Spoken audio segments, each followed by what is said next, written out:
हमारे साथ बातचीत करने के लिए हैं Bharatiya Janata party IT cell के प्रमुख अमित मालवीय जी। अमित जी, चुनाव की तारीखों का ऐलान हो गया है। उत्तर प्रदेश में 7 चरणों में चुनाव होने वाला है। अखिलेश यादव ने सीधे बीजेपी पर निशाना साधा, कहा कि चुनाव आयोग ने डिजिटल रैली की बात कही है। अब जिनके पास इंफ्रास्ट्रक्चर नहीं है वो कैसे अपनी बात जनता तक पहुंचा पाएंगे। उनका कहने का मतलब ये कि हमारे पास नहीं है तो हम कैसे करेंगे, बीजेपी के पास तो सब कुछ है।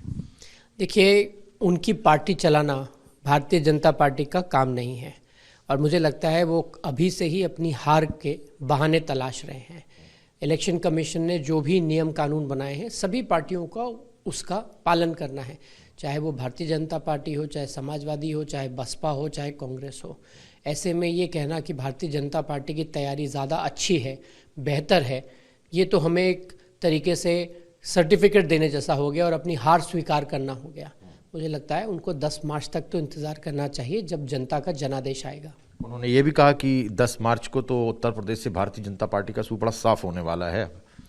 ये उनकी राजनीतिक सूझबूझ को दर्शाता है। मुझे लगता है अखिलेश यादव को जल्दबाजी नहीं करनी चाहिए, जनता को जनादेश देना चाहिए। ये जनता का काम है तय करना कि कौन सत्ता में रहेगा, कौन नहीं रहेगा। अखिलेश यादव ये जिम्मेदारी अपने ऊपर ना लें। सर, लेकिन जिस तरीके से कोरोना के प्रोटोकॉल का पालन करने के लिए कहा गया है चुनाव आयोग की तरफ से, डिजिटल रैली करने के लिए कहा गया है, ये भी कहा गया है कि मोटरसाइकिल, साइकिल और अन्य प्रकार की बड़ी रैलियां नहीं की जाएंगी। इसको किस तरीके से देखते हैं कि ये निर्णय सही है? देखिए, जिस प्रकार की स्थिति आज देश में है, ओमिक्रॉन को लेके, कोविड को लेके, ऐसे में अगर इलेक्शन कमीशन कोई नियम कानून बनाता है तो सभी पॉलिटिकल पार्टियों को उसका पालन करना चाहिए। इलेक्शन कमीशन ने यह भी कहा है कि आने वाले दिनों में वो दोबारा से स्थिति को देखते हुए इन नियमों को रिव्यू करेंगे।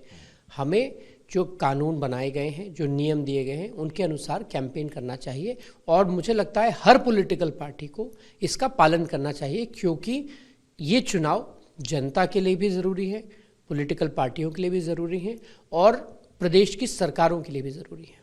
सर, आप तो आईटी के प्रमुख हैं भारतीय जनता पार्टी के पूरे देश भर के। आपकी भारतीय जनता पार्टी की कितनी तैयारी है डिजिटल रैलीज को करने को लेकर और डिजिटल प्रचार प्रसार को लेकर? देखिए, ये पहली बार ऐसा नहीं है कि Bharatiya Janata party digital rally करेगी या डिजिटल माध्यम से प्रचार प्रसार करेगी। हम हर चुनाव में डिजिटल माध्यम का पूरी तरीके से उपयोग करते हैं और पिछले चुनाव में भी हम डिजिटल रैलीज कर चुके हैं, चाहे बंगाल हो, चाहे बिहार हो या अन्य कोई प्रदेश हो। हमारे पास संगठन है, हमारे पास कार्यकर्ता हैं, हमारे पास टेक्नोलॉजी की सुविधा है और जनता से जुड़ने का माध्यम ये भी हम अच्छी तरह समझते हैं। हम कानूनों को, नियमों को पालन करेंगे और जिस प्रकार से अपनी बात लोगों तक पहुंचा सके, ज़्यादा से ज़्यादा लोगों तक, हर प्रयास करेंगे। सर, एक अंतिम सवाल जानना चाहता हूं, क्योंकि जिस तरीके से प्रधानमंत्री के काफिले को रोक दिया गया, उनकी सुरक्षा में चूक हुई, उसके बाद में आज चन्नी जो कि पंजाब के मुख्यमंत्री, उनकी तरफ से एक ट्वीट किया गया और सरदार पटेल को कोट किया गया कि यदि आप मरने से डरते हैं तो बड़ी जिम्मेदारी ना निभाएं और ना लें, और भारत जैसे बड़े देश में बड़ी जिम्मेदारी लेने के पहले सोचना चाहिए। सीधे पीएम पर प्रहार। देखिए, ये बात बिल्कुल स्पष्ट हो चुकी है कि प्रधानमंत्री जी की सुरक्षा में बड़ी चूक हुई और कोई भी हादसा हो सकता था। ऐसे में मुख्यमंत्री, उनकी सरकार और पंजाब पुलिस इसके लिए पूरी तरीके से जिम्मेदार है। जहां तक इस प्रकार के बयानों की बात आती है, मुझे लगता है मुख्यमंत्री चन्नी को प्रधानमंत्री पद की गरिमा और अपने स्वयं के कार्यालय की मर्यादा को ताक पर नहीं रखना चाहिए। जहां तक सरदार पटेल का ये कोट है, कांग्रेस पार्टी की मध्य प्रदेश इकाई ने उस कोट को नेहरू का बताया है, तो पहले ये तय कर लें कि ये नेहरू ने कहा या सरदार पटेल ने कहा।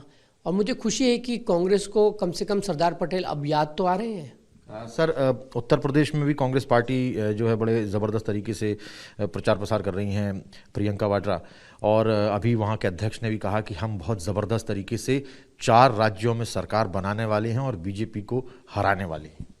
4 सीट जीत जाए उत्तर प्रदेश में कांग्रेस तो बड़ी बात होगी, 4 प्रदेश तो बहुत दूर की बात है। बहुत बहुत धन्यवाद हमारे साथ बातचीत करने के लिए। वीडियो जर्नलिस्ट सीपी के साथ Himanshu Tiwari, Republic media network.